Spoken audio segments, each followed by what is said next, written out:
हा सावळे बोल. वहिनी, दादाची तब्येत कशी आहे आता? त्यांना काय झालंय? अगं सारंग मेंढ्यांनी ऍडमिट केलंय त्यांना, तुझ्या नवऱ्यानं. असं काही सरकारी दवाखान्यात करणार आहेत का सांग मला? हा, मस्त 5 स्टार हॉस्पिटल मध्ये केलंय ग. सावळे तुला सांगते केवढी मोठी रूम दिली माहितीये का? TBSC. आणि एका रूम मध्ये एकच पेशंट अलाउड आहे. टीव्ही बी आहे मोठा. ना अशी मोठी मोठी फुलदाणी ठेवली. अगं पडदे बघशील ना तू खिडक्यांची, बास रे बास, एक नंबर.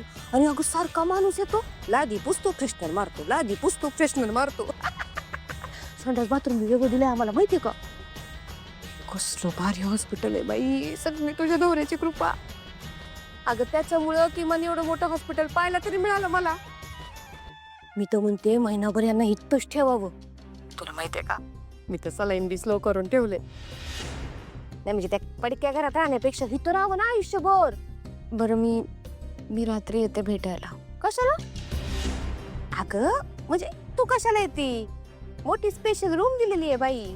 आणि कसं आहे, एका रूम मध्ये एकच माणूस अलाउड आहे, आणि ती म्हणजे मी, तुझी जयंती वहिनी. तू नको काळजी करू, टेन्शन नको घेऊ, मी आहे.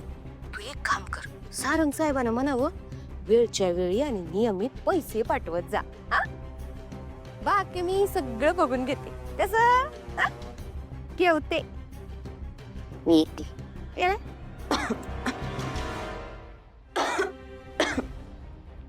बहिणी, एक विचारू? तू सकाळी पूलमध्ये कशी पडलीस? दारात आणि स्विमिंग पूलमध्ये इतकं अंतर आहे, तू तिकडे करत काय होतीस?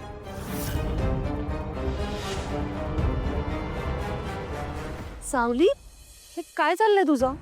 आत्ता पूलमध्ये पडली होतीस ना, लगेच कामाला सुद्धा लागलीस. माझं ऐकायचंच नाही असं ठरवलंयस का तू? हा, नाही, मी तुझं काहीही ऐकून घेणार नाहीये.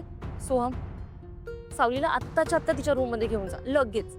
वहिनी ऐका ना, खूप कामं बाकी आहेत, मी करते. मी ठीक आहे. ही सगळी कामं मी करणार आहे. चल. पण मी ठीक आहे, मला काहीच झालं नाहीये. सावली, काय झालं? पूलमध्ये पडलीस तू?